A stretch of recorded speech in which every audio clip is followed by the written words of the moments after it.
ማለዳ የመጣ ስታነቃኝ እንደምን አደራችሁ ክቡራትና ክቡራን የምፅዓቱ አዋጅ ነጋሪ አገልግሎት አድማጮቻችን፣ ሰላም ለእናንተ ይሁን። የማለዳ ቁርሳችንን አሁን ጀምረናል። አዘጋጅ እና አቅራቢ ፓስተር አለማየሁ ነሞ። መልካም ጊዜ ሆነላችሁ። ከሕይወት ምንጭ ውሃ ስታረካኝ ሰላም ጤና ይስጥልን። እንደምን አደራችሁ። ይህ በምፅዓቱ አዋጅ ነጋሪ አገልግሎት እየተዘጋጀ የሚቀርብላችሁ የማለዳ ቁርስ ፕሮግራማችን ነው። ወደ ዛሬው የማለዳ ቁርስ ፕሮግራም ከማለፋችን በፊት ይህንን ማለዳ የሰጠንን እግዚአብሔር አምላካችንና አባታችንን አብረን አመስግነን ወደ ዛሬው የማለዳ ቁርስ እናልፋለን። እግዚአብሔር ሆይ ስለ ምሕረትህና ስለ ቸርነትህ ሁሉ ክብር ምስጋና ለታላቁ ስም ይሁን። ኖ በምሕረትና በቸርነት ተጠብቀ ለዚህ ማለዳ ስላደረስከን እቺን ቀን ደግሞ በእድሜያችን ላይ ስለጨመርክ ያንተ መልካምነትና በጎነትህን ልታሳየን ስለወደድክ ደግሞም ስላደረክልን ነገር ሁሉ በኢየሱስ ክርስቶስ ስም እናመሰግናለን። እግዚአብሔር ሆይ ስለበዛልን ምሕረት፣ ቸርነት፣ በጎነት፣ ስለበዛልን ጥበቃ፣ ስለበዛልን ርኅራኄ እኛን ልጆቻችንን ቤተሰባችንን አገራችንንም ደግሞ በሰላም ጠብቀ ዛሬ በዚህ ማለዳ ብሩህ የሆነችውን ይህችን ቀን እንድናይ እድልን ሰተናልና አሁንም ክብርን፣ ምስጋናን፣ አምልኮና ስግደት ሁሉ ላንተ እንሰጣለን። እነሆ ደግሞ በዚህ ዕለት ያንተ ምሕረት ቸርነት በሕይወታችን እንዲገለጥ መልካምነትህን እንድታሳየን ርኅራኄህን እንድትገልጥልን እጅህ እንዲዘረጋልን በመንገዳችን ሁሉ እንድትመራን በኢየሱስ ክርስቶስ ስም እንጠይቃለን። ወደዚህ የሚገቡ ወንዶችና ሴቶች ልጆችህን ትባርካቸው ዘንድ እጆችህን ትዘረጋላቸው ዘንድ መልካምነትህን ትገልጥላቸው ዘንድ በኑሯቸውና በሕይወታቸው ሁሉ ያንተ በረከት ያገኛቸው ዘንድ ዘመናቸው በአንተ የተዋጀ ይሆን ዘንድ እግዚአብሔር የዘላለም አምላክ በኢየሱስ ክርስቶስ ስም እጠይቅሃለሁ። እጅህ እንድትዘረጋ ያቺ መልካሚቱ እጅህ በቀራንዮ መስቀል ላይ የቆሰለችው እጅህ በዛች ቁስል እግዚአብሔር ሆይ በተለያየ ሕመም ላይ ያሉትን ትዳስሳቸው ዘንድ እግዚአብሔር ሆይ ትፈውሳቸው ዘንድ በእርሱ ቁስል ተፈወስን እንደሚል ቃልህ እንዲሁ ቃልህ በሕይወታቸው ላይ ይሠራ ዘንድ በኢየሱስ ክርስቶስ ስም እጠይቅሃለሁ። እግዚአብሔር ሆይ በተለያየ እንቆቅልሽ ያሉትን ቃልህ መልስ አለው።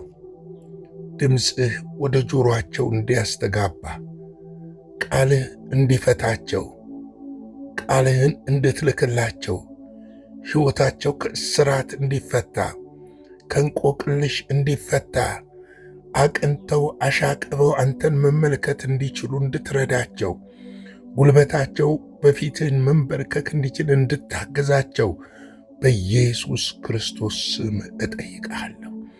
እጅህን እንድትዘረጋላቸው የምሕረት እጆችህ እንዲዘረጉላቸው የይቅርታ እጆችህ እንዲዘረጉላቸው በኢየሱስ ስም እጠይቅሃለሁ። በጨለማ ያሉት በእስራት ላሉት ግራና ቀኛቸውን ለማያውቁ ያንተ የመዳን ምስጢር ላልገባቸው የፈሰሰላቸው ያንተ ደም ስለ ኃጢአታቸው የሚማልደው ቅዱስ ደምህ ለነሱ ስላልገባቸው ዛሬ ዓይኖቻቸው ከተጋረደበት እግዚአብሔር ሆይ ልባቸው ከታወረበት እንድትፈታቸው ወደ ብርሃን እንድታመጣቸው የመስቀሉን ፍቅር እንድትገልጥላቸው በኢየሱስ ስም እጠይቅሃለሁ።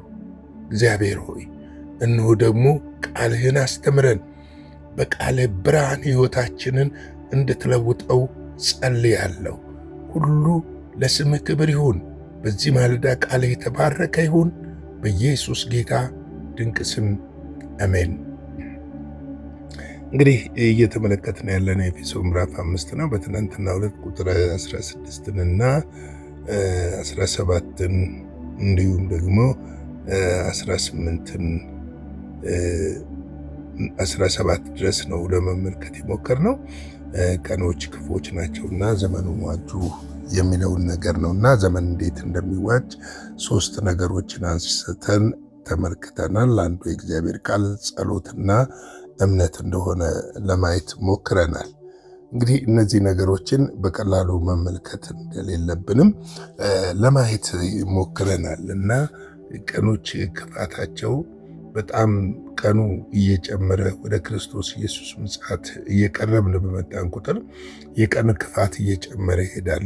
አንድ ቦታ ላይ ጌታ ኢየሱስ ክርስቶስ የቀኑ ክፋት ለራሱ ይበቃዋል ብሎ ተናግሯል እና እኛ ያንን ነው እየዋጀን እያሸነፍን መሄድ የለብንና ለዛ ደግሞ የሚሆን ጸጋ የመንፈስ ቅዱስ ኃይል ተሰጥቶናልና ከኛ ጋር ያለው በዓለም ካለው ስለሚበልጥ ከኛ ጋር ያለው ደግሞ ብርቱ ስለሆነ እርሱ ለረፍት ስለጠራን በዚህ ክፉ ቀናቶች እንድንጨነቅ የማይፈልግ አምላክ እንደሆነ ተረተን ከእርሱ ጋር የተጣበቀ ሕይወት ሊኖረን ይገባል የሚለውን ለማየት ሞክረናል። በመቀጠል የተመለከትነው እንግዲህ ስለ ጌታ ፍቃድ ነው። የጌታን ፍቃድ እንድናስተውልና ሞኞች እንዳንሆን በዚህ በዘመን መጨረሻ በሕይወታችን ሊሆን ይችላል፣ በኑሯችን ሊሆን ይችላል፣ በአገልግሎታችን ሊሆን ይችላል፣ በምድራችን ሊሆን ይችላል፣ በዓለም ላይ ሊሆን ይችላል።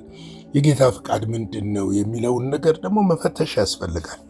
ምክንያቱም እኛ ዞምቢ አይደለንም። ዝም ብለን የምንጓዝ ዝም ብለን እንደው የሆነ ሰው መጥቶ ወደ አስጮኸን የምንሄድ ሰዎች መሆን የለብንም። በእግዚአብሔር ቃል የምንመራ በእግዚአብሔር መንፈስ የምንመራና እግዚአብሔርን ቃል እየመረመርን እያወቅን እየተረዳን የምንሄድ መሆን መቻል አለብን እና አንዱ መጥቶ ተነስቶ በግራ ነው ሲለን በግራ ነው ብለን የምንጮህ መሆን የለብንም። ለምንድን ነው በግራ ያለው የሚለውን መመርመርና መፈተን ያስፈልገናል። እንደ ባለ አእምሮ እንደ አስተዋይ ሰዎች በዘመን መካከል ያለውን የእግዚአብሔርን ፈቃድና ሐሳብ ተረድተን የምንራመድ ሰዎች ልንሆን ያስፈልጋል ብዬ አስባለሁ። እንግዲህ የእግዚአብሔር ፈቃድ ብርቱና ጽኑ ነች። ይህንን በደንብ ልናውቅ ያስፈልጋል። እግዚአብሔር ፈቃድ በፍጹም በምድር ላይ ሳትፈጸም ወደ እርሱ አትመለስም። ኢሳይያስ ላይ እንደዛ ይለናል። የእግዚአብሔር ቃል ይነግራል። ካፌ የወጣው ቃል ያሰብኩትን ሳላደርግ ሳልሰራ ሳይፈጽም እንዲሁ በከንቱ ወደ እኔ አይመለስም ብሎ ይናገራልና እግዚአብሔር ፈቃድን ማወቅ ትልቅ ነገር ነው። በክርስትና ሕይወታችን ውስጥ በእኔ ላይ ያለው ዓላማ ምንድን ነው? ምንድን ነው የሚፈልገው እግዚአብሔር ከኔ ከእናንተ ከሁላችን? ምንድን ነው ፈቃዱ በእኛ ላይ ማድረግ የሚፈልገው የሚለውን ነገር በደንብ ማየት ያስፈልጋል። እንግዲህ እግዚአብሔር ፈቃድ በጎ ደስ የምታሰኝ ነች። እግዚአብሔር ፈቃድ እኛን ወደ ዘላለም እረፍት መምራት ነው። የእግዚአብሔር ፈቃድ እኛን መባረክ ነው። ሕይወታችንን በምጥ ውስጥ በጭንቅ ውስጥ እንዳናልፍ መልካምነቱን እያየን በመልካምነቱ እየተመራን በመልካምነቱ ደግሞ እየተባረክን እንድንኖር እግዚአብሔር በጎ ፈቃዱ ነው። ምክንያቱም ሲጠራን እናንተ ደካሞች ሸክም የከበደባችሁ ኑ ወደ እኔ ኑ ብሎ እኔ ምን አደርጋችኋለሁ ነው ያለ፣ ያሳርፋችኋለሁ ነው ያለ። ሸክም ጭንባችኋለሁ አይደለም። የኔ ቀንበር ምንድን ነው አለ፣ ለዚህ ብለው ቀሊል ነው አለ። ከኔ ተማሩ እኔ በልቤ የዋህ ትሑትም ነኝ ብሎ ነው የተናገረው። እንግዲህ ከክርስቶስ ኢየሱስ የዋህነትና ትሕትናን እየተማርን የእግዚአብሔር በጎ ፈቃድ በሕይወታችን ላይ እንዲፈጸም ማድረግ መቻል አለብን። ጌታ ኢየሱስ በምድር በነበረ ጊዜ ሲጸልይ አስተውላችሁት ከሆነ አባት ሆይ የኔ ፈቃድ ሳይሆን ያንተ ፈቃድ ይሁን ሲል ብዙ ጊዜ ሰምተነዋል። እንግዲህ የእግዚአብሔር ፈቃድ በሕይወታችን እንዲሆን ራሳችንን ደግሞ ሁሉ ነገራችንን አሳልፈን መስጠት መቻል አለብን። ብዙ ጊዜ የእግዚአብሔርን ፈቃድ በሕይወታችን እንዲሆን እንፈልጋለን። ነገር ግን ፈቃዱ አንዳንዴ ደግሞ ሻካራ በሆነ መንገድ ላይ ሊያሳልፈን ይሆናል። ምክንያቱም ከኛ የሚራገፍ ከባህሪዎቻችን የሚራገፍ ነገሮች ሊሆኑ ይችላሉ። ብዙ ጊዜ ሰዎች ፈቃድ ይሁን ብለው አሜን ብለው ከተስማሙ በኋላ ያቺ ሻካራ መንገድ ስትጀምር ወደኋላ ይመለሳሉ። ምክንያቱም ያቺ የተናገሯትን የእግዚአብሔር ፈቃድ ትሁን ያሏትን ነገር እንድትሆን ወይም ደግሞ የእግዚአብሔር ፈቃድ በሕይወታቸው ላይ እንዲፈጸም ብዙ ጊዜ አይፈልጉም። ያ ጉዳይ ደግሞ ምንድን ነው? ከእግዚአብሔር የሚፈልጉት ነገር በሕይወታችን ውስጥ እንዳይሆን ይከለክለዋል። ምክንያቱም እግዚአብሔር እኛን ከጨለማ ወደ ዓለም ከዓለምና ከጨለማ ወደ ብርሃን ሲጠራን ወደ ራሱ መንግሥት ሲጠራን በእኛ ላይ ዓላማ ስላለው ነው። በእኛ ሕይወት ሊሰራ የፈለገው ነገር ስላለ ነው። በእኛ ሕይወት ሊያደርገው የፈለገ ነገር ስላለ ነው። ዓላማ አለው። ዝም ብሎ ተነስቶ ና አንተ ና አንቺ አይደለም ያለን።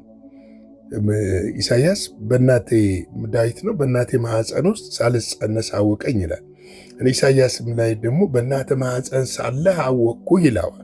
እና ብላቴና በነበረ ጊዜ ጠራው። ምን የእግዚአብሔርን ፍቃድ በኤርሚያስ ላይ ሊያረግ ኤርሚያስን እንደዛ በእናተ ማህፀን ሳለህ አወቅኩ አለው።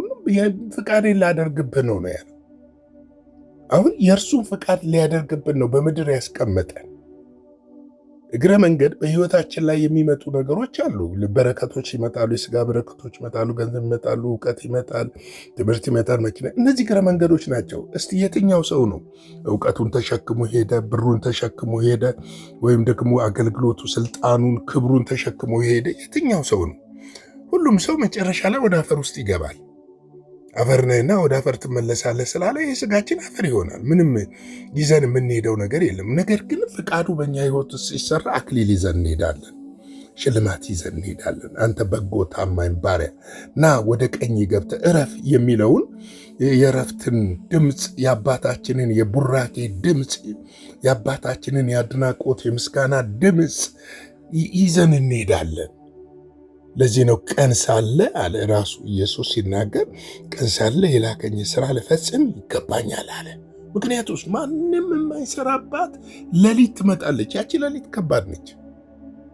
ማንም የማይሰራባት ሌሊት ትመጣለች። ከኛ ፊት ደግሞ እንደዛ አይነት ቀኖች አሉ። ማንም የማይሰራባት። ለዚህ እኮ ነው ጌታ ኢየሱስ ሲመጣ ቤተ ክርስቲያን ከተነጠቀች በኋላ የማይነጠቁ በምድር ላይ የሚቀሩ አሉ። የእሱም በጎ ፍቃድና ሐሳብ ሳያደርጉ በራሳቸው ዓለም ውስጥ ሲሽከረከሩ የኖሩ በምድር ላይ ይቀራሉ። ንጥቀቱ ያገኝ የተዘጋጀን ነው የሚነጥቀው። ንጥቀት የሚወስደው ቅስፈት አይን ነው የምንቀየረው፣ ምንለወጠው፣ ምንወሰደው። ያን ጊዜ በምድር ላይ የቀሩ መስራት የማይችሉባት ሌሊት ትመጣለች፣ ታላቁ መከራ። ከዛ እንድን ዘንድ ነው ጌታ ኢየሱስ ክርስቶስ እኛን የጠራ። ይህንን በደንብ ልንረዳ ያስፈልጋል ብዬ እላለሁ። እስኪ ቁጥር 18ን ትንሽ እንመልከታት። ቁጥር 18 መንፈስ ይሙላባችሁ እንጂ በወይን ጠጅ አትስከሩ። ይህ ምንድን ነው? መባከን ነው። አሁን ሊትራል ወርዱ ወይን ጠጅ አትጠጡ ወይም ደግሞ በወይን ጠጅ እየሰከራችሁ ማለቱ አይደለም። በጣም የሚገርማችሁ ነገር በከንቱ ነገር ወይም ደግሞ ጊዜያችሁን በሚወስድ ነገር የመንፈስ ቅዱስ ሐሳብና ፍቃድን በማይወክል ነገር በምናምንቴ በዚህ ዓለም አሉባልታና ክፋት፣ ተንኮል አትሞሉ። ከዛ ይልቅ መንፈስ ቅዱስን ሕይወታችሁ ውስጥ ይሙላ እያለን። ምክንያቱም መንፈስ ቅዱስ በሚሞላብን ሰዓት ታላላቅ ስራዎች በእኛ ሕይወት ውስጥ ይሰራሉ። የሚያሰክሩ ነገሮች አሉ በዚህ ምድር ላይ። ነገር ያሰክራል፣ ወሬ ያሰክራል፣ ሐሜት ያሰክራል፣ ጥላቻ ያሰክራል። በዚህ ዘመን ደግሞ ህዝብ በህዝብ ላይ የምትመለከቱት ነው፣ በየሚዲያው የምትሰሙት ነው። አንዱ ተነስቶ በአንዱ ላይ ሰው ነው እኮ። ሁለቱም የአዳም ፍጥረት ናቸው። ሁለቱም ሰው ናቸው። ሁለት ዓይን አላቸው፣ ሁለት እግር አላቸው፣ ሁለት እጅ አላቸው። ምናልባት የሚነጋገሩት ቋንቋ ነው የሚለየው፣ ምናልባት ያደጉበት ስፍራ ነው የሚለየው። ነገር ግን ሁለቱም ምን ያደርጋሉ? አንዱ አንዱን ይጠላል። አንዱን በክፋት ያስበዋል። አንዳንዱ በዘረኝነት ሰክሮ፣ አንዳንዱ በጥላቻ ሰክሮ፣ አንዳንዱ በክፋት ሰክሮ። ወገኖች የተመልከቱ እስቲ። ስለዚህ እኮ ነው መንፈስ ምን ያደርግባቸው? ይሙላባችሁ። መንፈስ ሲሞላበት ትሰክናለህ። መንፈስ ሲሞላብህ እግዚአብሔርን ስትመለከት የሰው ልጅ ሁሉ ላንተ እኩል ነው። የእግዚአብሔር ፍጡር ነው። በእግዚአብሔር አምሳል የተፈጠረ ነው። ትወደዋለህ። ባዶ ስትሆን ግን ሌላ ነገር ይሞላብሃል። ነገ እንቀጥለዋለን። ለዛሬ እዚህ ላይ ላብቃና አጭር ጸሎት እንጸልይ። የዘላለም አምላክ እግዚአብሔር ሆይ ስለዚህ ማለዳ ስለ ምሕረትህ ስለ ቸርነት ሁሉ እናመሰግናለን። ክብር ምስጋና ከዘላለም እስከ ዘላለም ለታላቁ ስምህ ይሁን። ተባረክ፣ ከፍ በል። ጌታ እግዚአብሔር ሆይ ስላስተማርከን ሕያውና ቅዱስ ቃልህ እናመሰግንሃለን። በምሕረትና በቸርነት ስለረዳንም ክብር ምስጋና አንተ ይሁን። ሕይወታችንን ደግሞ በዚህ ዕለት አንተ እንድትመራው በመንገዳችን እንድትቀደም ነገሮችን ሁሉ በአንተ መንፈስ መለየት ማየት እንድንችል ጸጋህ እንዲበዛልን እንድታግዘን እንጠይቃለን። ስላስተማርከን ቃል እናመሰግንሃለን። ስለ ሁሉ ነገር እንባርካለን።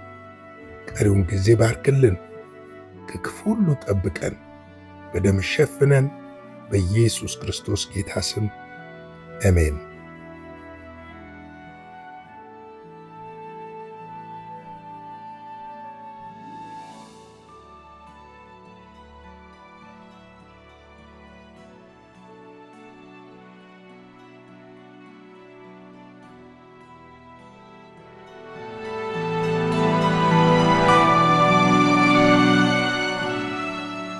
በነበረን የመልእክት ክፍለ ጊዜ እንደተባረካችሁ ተስፋ እናደርጋለን። በነገው ማለዳ በሌላ ዝግጅት እንገናኛለን። መልካም ቀን።